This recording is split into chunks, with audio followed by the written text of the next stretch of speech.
que frustra al ser humano es ver que no avanza en las cosas que se propone realizar. Cuando nosotros nos proponemos alcanzar alguna meta y vemos que por donde quiera que tratamos de meter la cabeza, por así decirlo, las gestiones, todas las gestiones que hacemos, encontramos puertas cerradas e imposibles en el camino. Eso hace que los ánimos de nosotros se minen y muchas veces desistamos de la idea de continuar adelante. Por eso el autor de los Hebreos dice que consideremos a Jesús para que nuestro ánimo no se canse hasta desmayar. Y en el contexto que nosotros vivimos, hay muchas personas que se han cansado porque han visto que se han hecho tantos intentos para salir adelante y se ha luchado tanto para salir adelante y no ven la posibilidad, humanamente hablando, de salir adelante, que han perdido la fe y han dicho: si no lo hago yo, nadie lo va a hacer. Aquí nos encontramos ante un pasaje bíblico que nos ilustra la idea de estos hombres que dice la Biblia que habían pasado la noche entera. Versículo 5: toda la noche hemos estado trabajando y nada hemos pescado.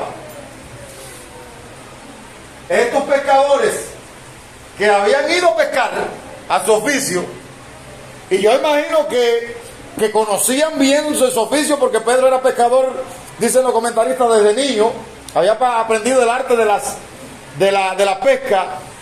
Pedro conocía, y me imagino que no había salido en una noche donde él consideraba que no iba a regresar con las manos vacías. Algún pescado iba a llevar para su casa. Amén. Y él no pescaba solo para comer, pescaba para vender y buscarse lo que le hacía falta para la vida, el sustento de su familia. Y entonces se imagina cómo puede haber descendido Pedro y los que con él estaban, porque eran dos barcas.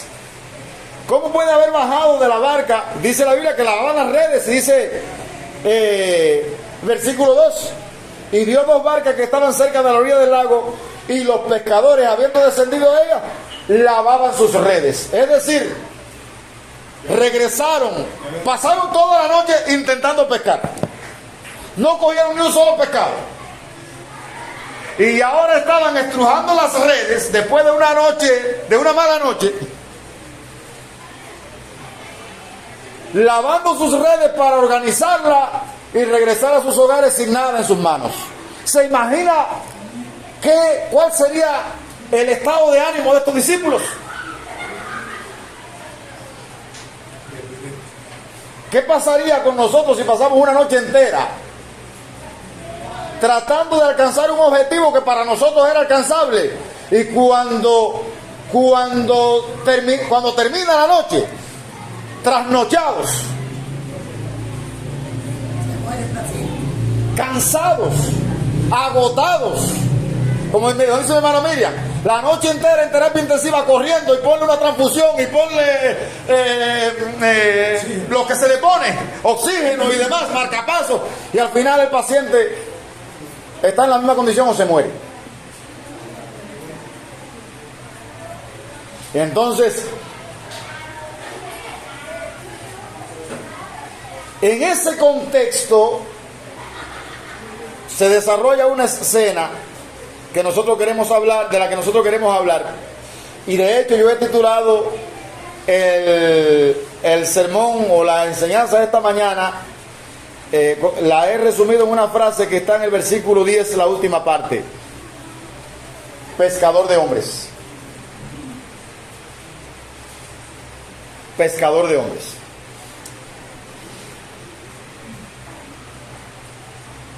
Les decía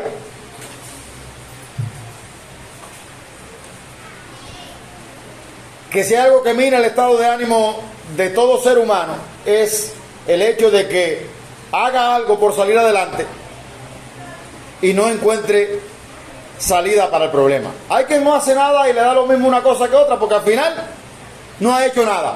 Pero el que ha dado pasos para lograr algo y no lo logra, se siente frustrado.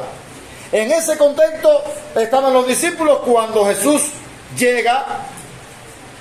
Dice, versículo 1, aconteció que estando Jesús junto al lago de Genezaret, el gentío se agolpaba sobre él para oír la palabra de Dios.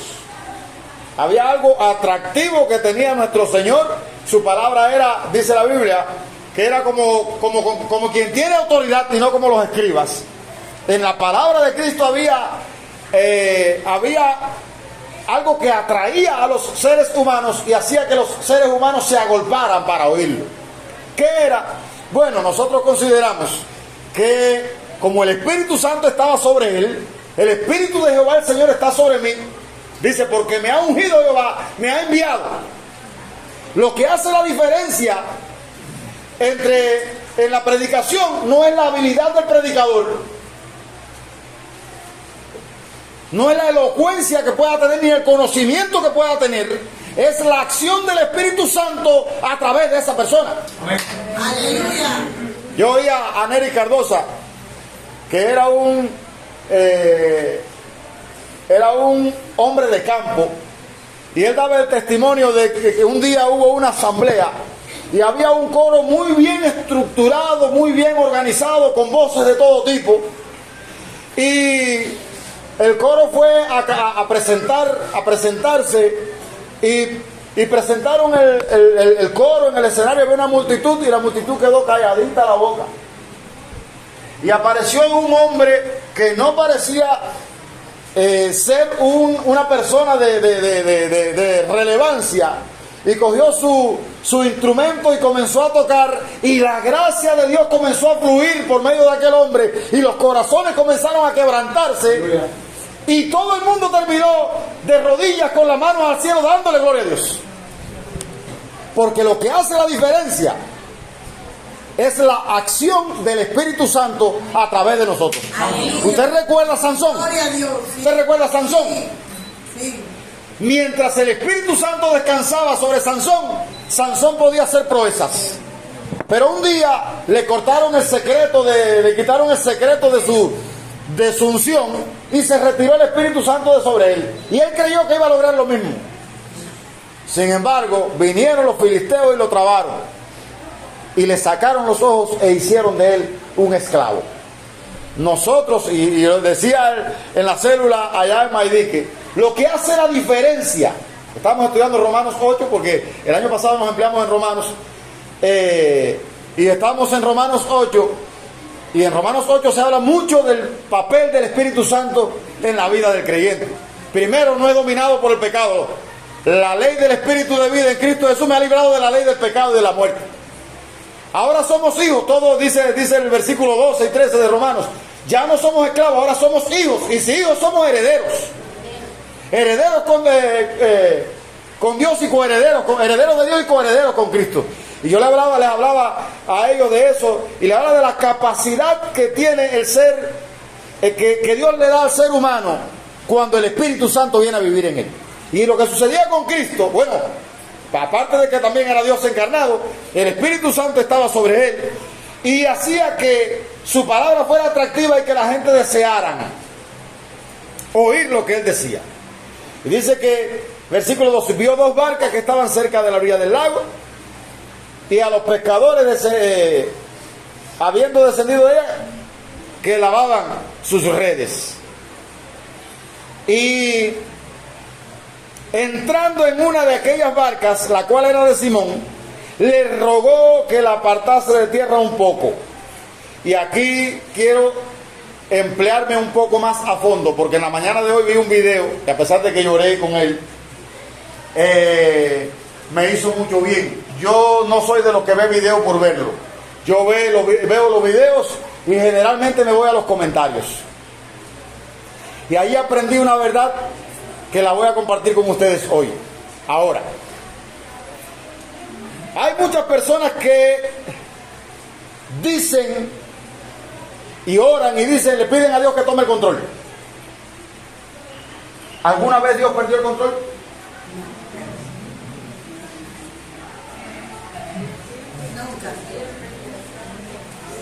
¿Alguna vez Dios ha perdido el control? Busqué la frase en la Biblia y le voy a leer ahorita lo que descubrí. En ninguna parte de la Biblia aparece Dios como un ser que controla. Todas las veces que la Biblia habla de Dios, en ese sentido habla de un Dios como un Dios que gobierna.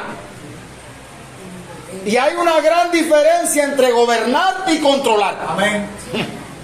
Esto es educación cívica, la que no se enseña en la escuela.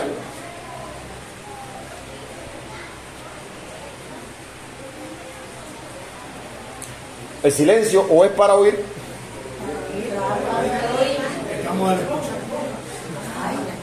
Dios no controla, Dios gobierna. Dice Daniel 4.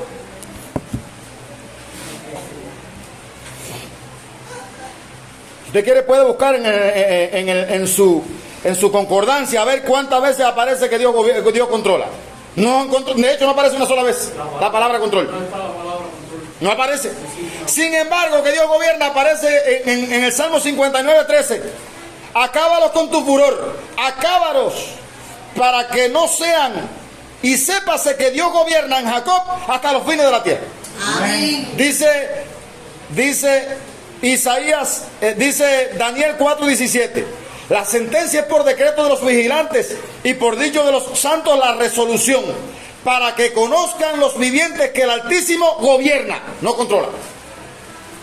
El Altísimo gobierna el reino de los hombres, y que a quien Él quiere lo da, y constituye sobre Él al más bajo de los hombres. Y dice el versículo 26 de ese mismo capítulo: y en cuanto a la orden de dejar en la tierra la cepa de las raíces del árbol mismo, significa que tu reino te quedará firme luego que reconozcas que el cielo gobierna, no que el cielo controla. ¿Cuál es la diferencia entonces entre gobernar y controlar? Eso marcó mi corazón y yo dije, hoy no se va. Mire que Jesús, el dueño de la creación, no está diciéndole a Pedro, arriba, echa la barca para dentro del mar. ¿Qué dice la Biblia ahí que hizo Jesús? ¿Qué dice que hizo Jesús? Le rogó. Ay, mamá. Aleluya. Aquí no hay un jefe poseído, un presidente poseído, un pastor poseído, un marido poseído dándole órdenes. Yo estoy aprendiendo inglés en Duolingo. Y cada vez que se va a pedir algo, ¿podría usted traerme un vaso de agua? ¿Podría usted traerme un tenedor? ¿Podría usted traerme un pedazo de pizza? No, usted sale a la calle, oiga, dígame la hora. Si es que le digan, oiga, dime la hora ahí. ¿Tú me compraste reloj?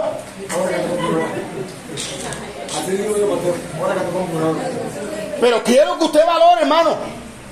Fíjense lo que estoy comunicando es educación cívica.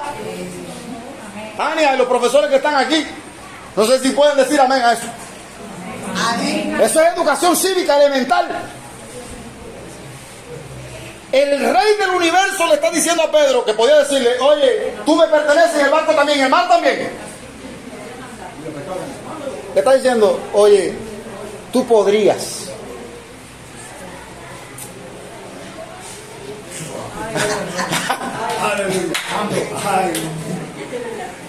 Ay, hermano.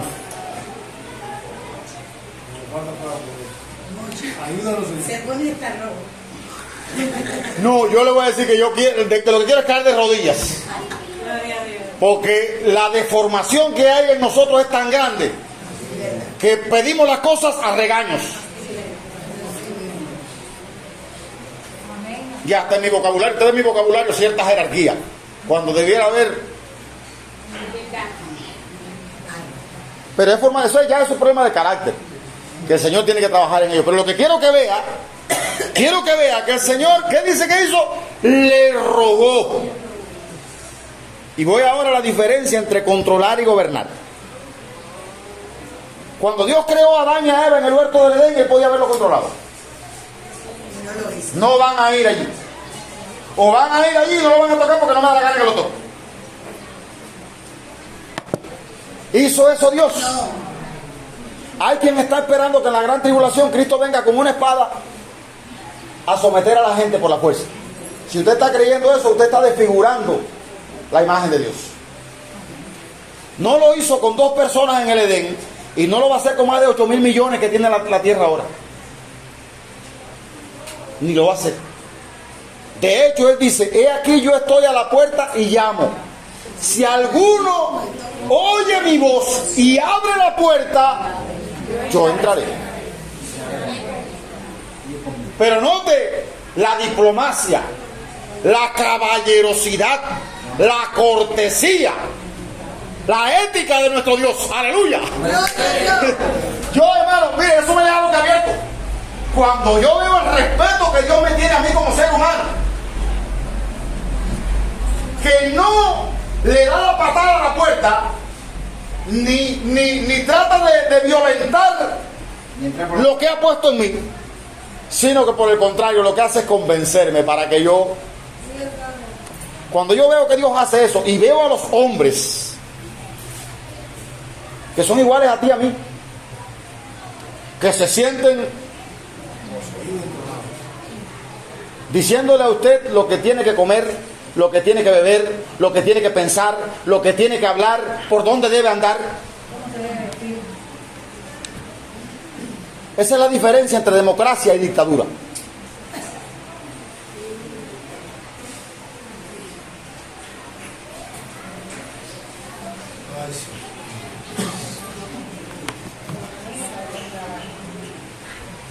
Dios gobierna, no controla. Para ser gobernado debo ceder el espacio. Es decir, debo tener la capacidad de ser gobernado.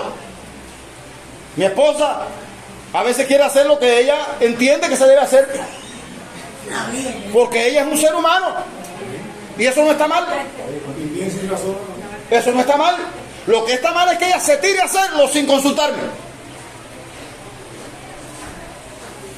Y debe asimilar que yo soy el esposo de ella, que Dios me puso por cabeza, y que en base a lo que yo determine, ella debe obedecer. Y eso es ser gobernado. Ahora, ¿cuál es la diferencia entre gobernar y controlar? El control se ejerce sin pedir permiso. Lo vas a hacer porque me da la gana que lo hagas. Y si no lo haces, atenta a la consecuencia.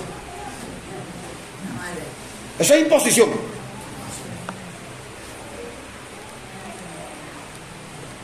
Y yo dije, no se pasa esta mañana, porque por gusto el Espíritu Santo no me dio la dicha de... Cuando usted ve a alguien que está tratando de controlarlo, como dijo Jorge Wilson, usted le predica el evangelio a las personas. Si la persona no quiere aceptar, no trate de convencerlo a usted.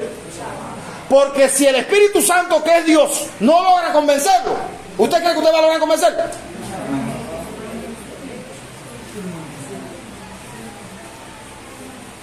Equivocado, hermano.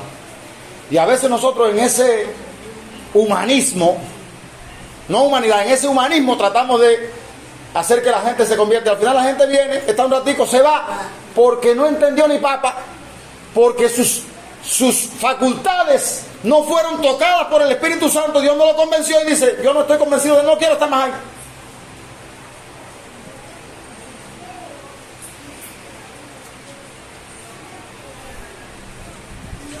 Usted debe ser una persona que respete el derecho de las otras personas, porque Dios, que es Dios, lo respeta.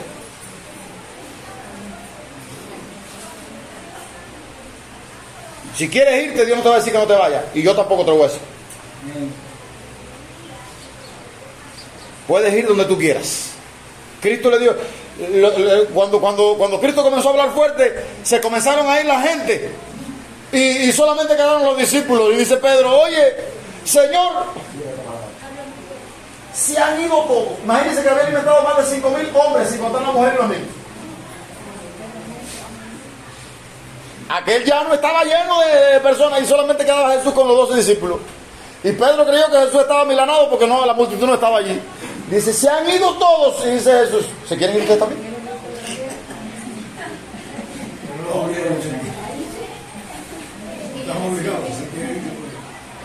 Si tú no estás convencido que tienes que estar aquí, no hay ningún problema. El que está aquí debe estar convencido de que está en el lugar donde Dios lo ha ubicado. No está aquí por embullo, está aquí porque tú estás convencido que Dios te trajo. Y es el lugar donde Dios te quiere. Cuando tú crees que debes estar en otro lugar, adelante. Y eso se llama libertad. Y nadie está autorizado a violar la libertad de otra persona. Y hay, dice uno de los ayes de Isaías, hay de los que dictan.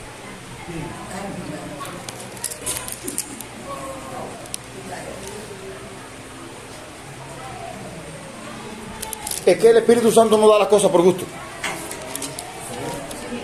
Isaías 5. Hay de los que dictan leyes injustas.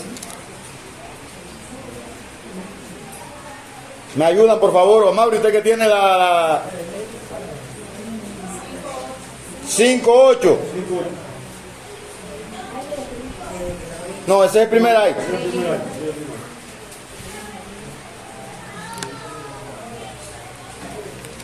Ahí hay un ay.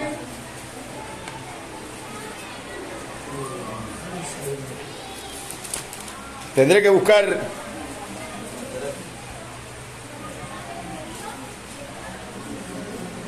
Hay un ay ahí.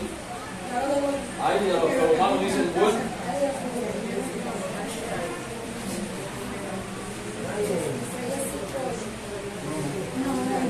No, es Isaías 10:1. Perdonen, el que estaba. Hay de los que dictan leyes injustas y prescriben tiranía. Parece que estudiamos poco la Biblia. Para apartar del juicio a los pobres y para quitar el derecho a los afligidos de mi pueblo. Para despojar a las viudas y robar a los huérfanos. ¿Qué dice ahí? ¿Qué palabra usa ahí? Tiranía. ¿Qué cosa es tiranía? Tienes que hacerlo porque a mí me da la gana. Y si no lo haces, atenta a la consecuencia. Y ese ay no es con H. Ese ay es de dolor.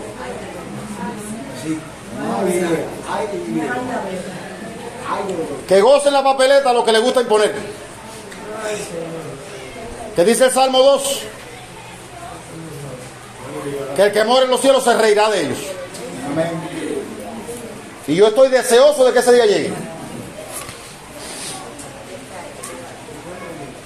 Deseoso, no desesperado. Como dice Pablo, angustiado, pero no desesperado. Derribado, pero no destruido. Y aquí está Jesús, volviendo al tema. ¿Pueden establecerme la diferencia entre controlar y gobernar? Cuando usted está diciendo al Señor que controle, que tome el control, usted está haciéndose pasar por robot. Y usted no es un robot. Usted es un ser humano que Dios creó con facultades para que usted se conduzca. Y usted tiene que usar esas facultades para usted vivir. En mi fanatismo yo creía que el Espíritu Santo me iba a coger y me iba a monitorear, como si fuera un dron en el aire. Yo he podido entender que Dios me guía por medio de las facultades que me ha dado. Amén. Entonces, gracias a Dios, porque si hubiese seguido siendo fanático hoy, me hubiese estrellado hace rato. Pero es que Dios es tan sabio. Ahora, hermano, note que Jesús viene con esa ética que caracteriza a nuestro Dios. Y dice que le rogó. Fíjense que lo marqué aquí.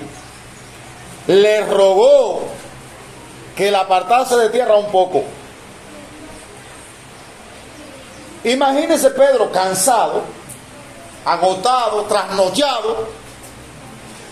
Y el Señor le dice: oye Pedro, necesito que remes un poquito para adentro y Usted sabe que cuando usted se pasa una mala noche, que llega a esta hora, la cabeza se le... ¿no? ¿Y qué hizo Pedro? No dice ahí que Pedro puso ningún pretexto. Bueno, si el Señor necesita la barca, pues sencillamente vamos a... Mira la cantidad de gente que hay ahí, no vamos a dejar que esa gente se vaya. Y quiero que note esto porque estos son principios que deben gobernar la vida cristiana. Le rogó que la apartase de tierra un poco. Dice, y sentándose enseñaba desde la barca a la multitud. Es decir, ¿para qué quería Jesús la barca? Para llevar a cabo su ministerio de enseñanza a las personas que habían venido para oír su voz. Y eso estaba en alguna medida condicionado porque Pedro cediera o no a prestarle la barca. Pero Pedro, aún con su agotamiento, aún con su frustración, aún con su cansancio, Pedro dice, no hay problema, Señor, vamos allá. ¿Qué pasó? Dice la Biblia que después que Jesús cumple su ministerio de enseñanza, cuando terminó de hablar, que no sabemos por cuánto tiempo estuvo, dijo a Simón Pedro, boga mar adentro y echad vuestras redes para pescar.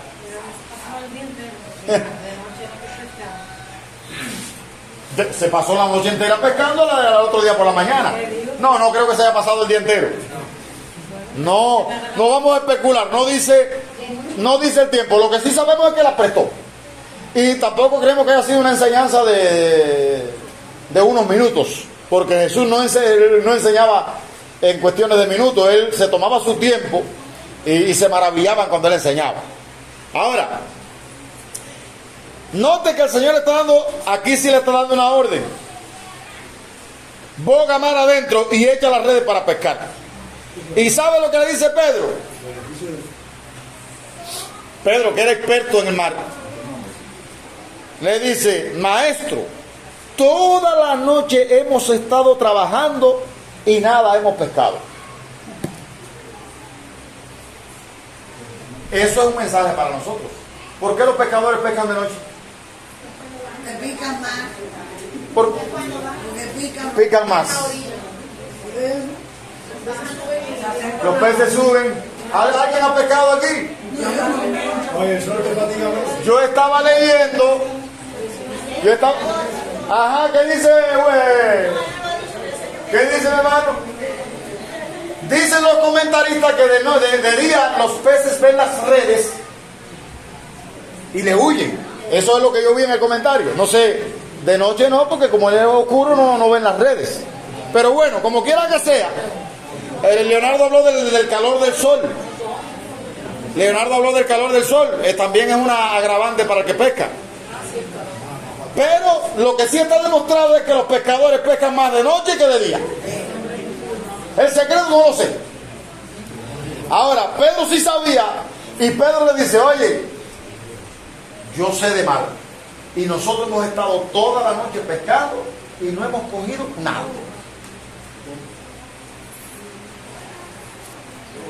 Y ahí es donde está el problema entre la razón y la fe.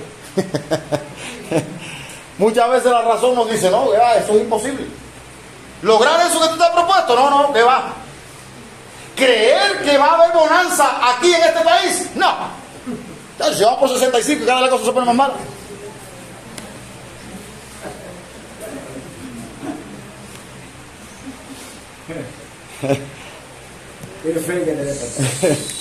La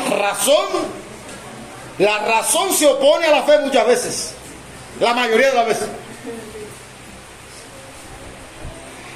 Y Pedro le está diciendo, oye, hemos estado pescando toda la noche y no hemos podido coger nada. Pero no se para ahí. Dice, pero si tú me mandas, yo lo voy a hacer. ¡Aleluya! Si tú lo dices, pues bueno, yo no lo voy a hacer ni en mi habilidad, ni en mi destreza, ni en mi experiencia. En tu palabra yo voy a soltar la red. ¡Aleluya!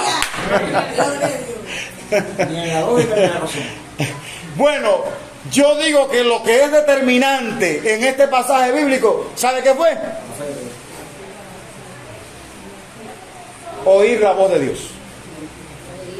Porque si Jesús le hubiese dicho, no vayan a pecar, no vayan a pecar, que no van a coger nada, pero Jesús no le había dicho nada porque ellos necesitaban una experiencia frustrante para tener una experiencia que los llevara a adorar a Dios. Y para mí lo más importante que puede tener cualquier persona sobre la tierra es que pueda oír la voz de Dios tratando con él. Porque la Biblia está ahí, pero muchas veces leemos la Biblia y es como si fuera un libro sellado, no entendemos nada. Eso es verdad. No, Dios no es un Dios lejano, Dios es un Dios que quiere relacionarse con nosotros. Mire, eso le rogó, en ese le rogó, yo hoy pude aprender una gran verdad.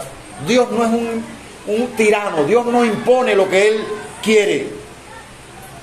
Dios apela al ser humano para que el ser humano le corresponda en lo que Él quiere hacer. Y aunque Él lo hace por medio de su Espíritu Santo, produciendo tanto el querer como el hacer, pero no podemos dudar de que al final el ser humano tiene que abrir las puertas. Aleluya. Entonces, el Señor le dice, Pedro le dice, mas en tu palabra, y eso es, ahí lo tengo marcado, bien marcado, ese en tu palabra echaré la red. Aquí se ve la obediencia de una persona, se ve la humildad, la obediencia, porque para ser gobernable hace falta ser humilde. Hay que entender que hay alguien que está por encima de nosotros y que tiene el derecho de gobernarnos. Si usted quiere que Dios lo gobierne y usted todavía mantiene áreas de su vida cerradas para que Dios no entre, Él se va a mantener ahí afuera. Entonces se necesita humildad primero, porque Pedro podía haber dicho, yo sé más de mar que tú, y yo sé más de tiempo de pescar, tiempo en que se debe pescar. ¿Tú crees que es más provechoso pescar de noche que de día? Es una locura. Eché los dientes pescando. A mí me salen los dientes pescando. Tú vas a decirme que yo voy a coger. Y él podía haber contrapuesto la lógica o la razón a la fe y haber hecho agua a lo que Dios tenía con él. Para ser gobernado necesitamos ser gobernables. Y para ser gobernables necesitamos humildad. Necesitamos mansedumbre. Necesitamos ser dóciles. Reconocer la autoridad. Y ¿qué sucedió cuando lo hizo? Versículo 6. Y habiéndolo hecho, tuvo que llevar a cabo la acción. ¿Qué pasó cuando lo hizo? Encerraron gran cantidad de peces. Oh, al extremo de que su red se rompía, dice la Biblia. Aleluya. ¿Quién estaba dando la orden? Como dijo alguien, no es suficiente con saber la orden, sino con saber quién le está dando. Y Pedro reconoció allí que había alguien superior a él que estaba dando la orden. Si no, él dice, ¿qué va? No voy a perder mi tiempo. Él reconoció que había alguien superior allí y puso su barca al servicio del reino, y como resultado vino la gran cosecha. ¿Y sabe lo que pasó ahí? Dice el versículo 11. Viendo esto, Simón Pedro cayó de rodillas ante Jesús diciendo, oh, apártate de mí, Señor, porque soy pecador. ¿Y qué había traído esa convicción a Pedro? Note que él no comenzó a brincar y a saltar y... no. El temor. Asombrado, perplejo, putrefacto, estupefacto, pues putrefacto, estupefacto cayó. ¿Qué había producido? ¿Qué cosa fue lo que produjo en Pedro esa reacción? ¿Qué dice el versículo? ¿Qué sigue diciendo el versículo? Deje que la Biblia hable. Porque por la pesca que habían hecho, el temor se había apoderado de él y de todos los que estaban con él. Aleluya. Se quedaron boquiabiertos. Dijeron, nosotros que somos expertos en el mar, expertos en el horario de pesca, hemos estado 12 horas remando en el mar, pasando trabajo, no hemos cogido nada, y este hombre de día, en un momentico, ha llenado. Y no solo dice que la barca se llenaba y tuvieron que hacerle señas a la otra barca que viniera para ayudar. Y la llenaron y no cabían los peces. Pero había una lección que el Señor quería darle a Pedro ahí. Primero, si tú pones tus cosas a mi servicio, yo las voy a usar para mi gloria y para tu bien. Amén. Ahí está Jesús usando la barca primero para él. ¿Qué dice la Biblia? Busca primero el reino de Dios y su justicia, y lo otro viene solo. Si tú pones tu barca o lo que tienes al servicio del Señor, es imposible que eso no regrese a ti multiplicado. Y no importa el tiempo que lleves intentando salir adelante, porque si lo has estado intentando hacer a partir de tus propios medios, por eso es que estás así. Pero si lo haces en la voluntad de Dios, ten por cierto que el regreso va a ser con grandes dividendos, porque es Dios el que hace fructificar. Si Jehová no edifica la casa, por gusto trabajan los que la edifican. Si Jehová no vela, yo puedo, como alguien me dijo, ¿por qué no ponemos 2 CBP aquí? Si Jehová no vela, por gusto está la guardia.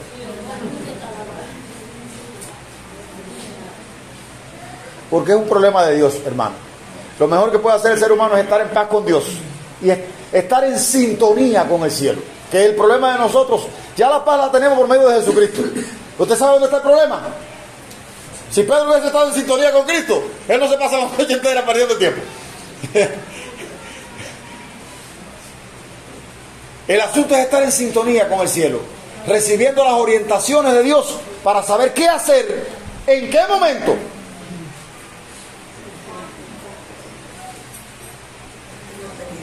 Y dice que eso trajo como resultado que él cayó sobre sus rodillas. Y así mismo Juan y los hijos de Zebedeo, que eran compañeros de Simón. Pero Jesús dijo a Simón, no temas, desde ahora serás pescador de hombres. Amén, aleluya. Y el tema que tenemos para la mañana de hoy es precisamente ese, pescador de hombres. Usted puede leer en la Biblia, en el libro de los Hechos, quién fue Pedro.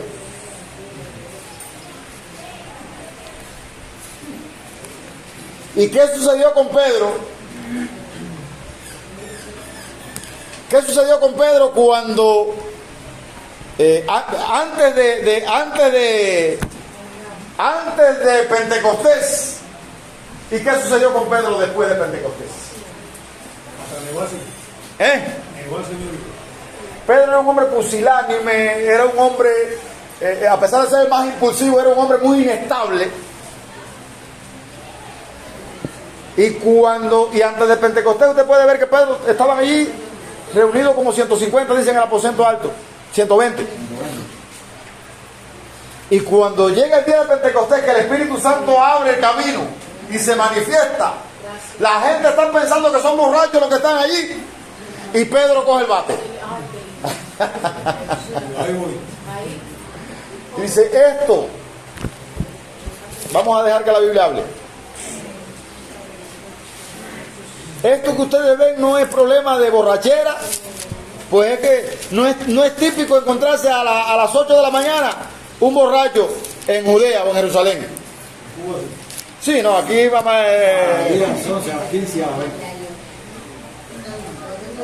Oye, pero a ustedes hay que ponerle atajos. Hechos 2. Entonces Pedro, puesto en pie, alzó la voz y 2:14. Alzó la voz, poniéndose en pie con los 11, alzó la voz y les habló diciendo: varones judíos y todos los que habitáis en Jerusalén, esto sea notorio, porque estos no están ebrios como vosotros suponéis, pues que es la hora tercera del día. Esto es lo dicho por Joel. Bueno, Pedro le hace un recuento ahí de Jesucristo, de cómo Dios lo ha exaltado y le ha mandado el Espíritu Santo. Y cuando Pedro termina, el versículo 36 dice: sepa pues ciertísimamente la casa de Israel, que a este Jesús, a quien vosotros crucificasteis, Dios le ha hecho Señor y Cristo. Amén. Aleluya. Y cuando oyeron eso, miren lo que hace la palabra ungida. Cuando oyeron esto, al oír esto se compungieron de corazón y dijeron a Pedro y a los otros apóstoles: varones hermanos, ya lo matamos, ya no podemos devolverle la vida, ¿y ahora qué?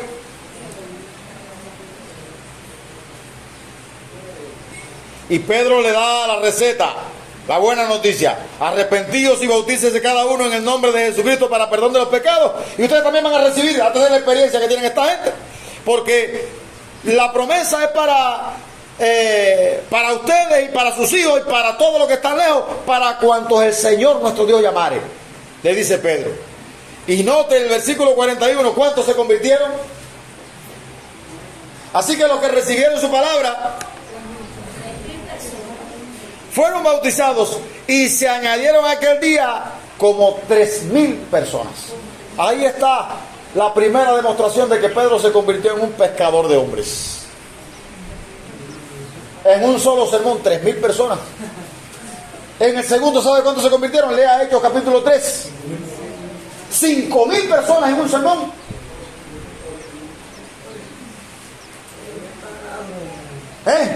Hermano,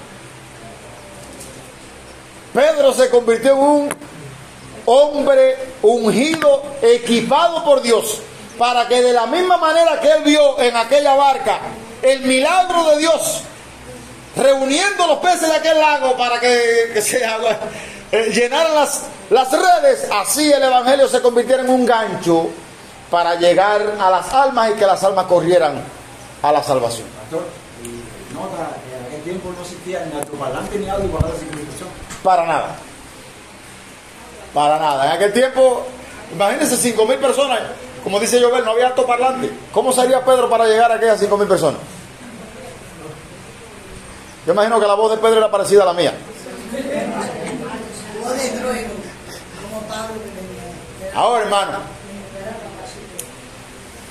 lecciones a aprender. Recapitulando, y estamos llegando al final. Recapitulando, si queremos, primero, no importa la situación que puedas haber estado viviendo en cualquier área de la vida, para Dios no es nada imposible. Amén. Dios es un Dios que gobierna. Jehová reina. La Biblia no se cansa de repetir esa frase: Jehová reina. Como la sociedad. Y si usted no lo cree, ni ore. Porque la oración, ¿cómo termina la oración modelo? Porque tuyo es el reino, y el poder, y la gloria. Si usted no termina su oración reconociendo que Jehová gobierna, usted no tiene fe. Primero, por difícil que sea tu situación, no pierdas tu fe. Porque el Todopoderoso está contigo. Y si no lo tienes, hoy puedes irte con Él. Si no has dado lugar a Cristo en tu corazón, hoy puedes salir de aquí con Cristo.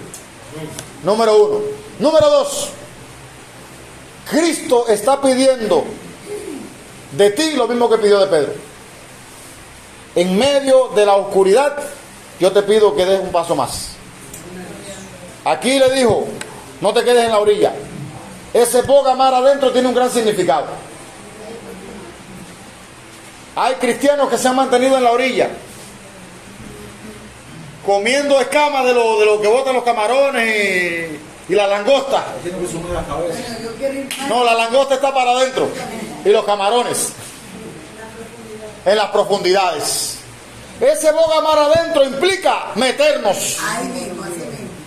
obedecer a Dios en lo que Él nos orienta y meternos para allá, no quedarnos en la superficie. Amén. Gloria a Dios. Yo no sé si usted está profundizando en su relación con Dios, pero yo siento el desafío. Yo también. Y yo he visto una mejoría para mí en esta cortica semana que no he estado intensamente orando. Una pequeña mejoría, una leve mejoría. ¿Qué sería si me metiera un tiempo intenso de relación con Dios? Dios nos está orientando poner lo que tenemos a su servicio, no importa lo que sea. Lo que Pedro tenía era una barca. Lo que Moisés tenía era una vara. ¿Qué tienes tú?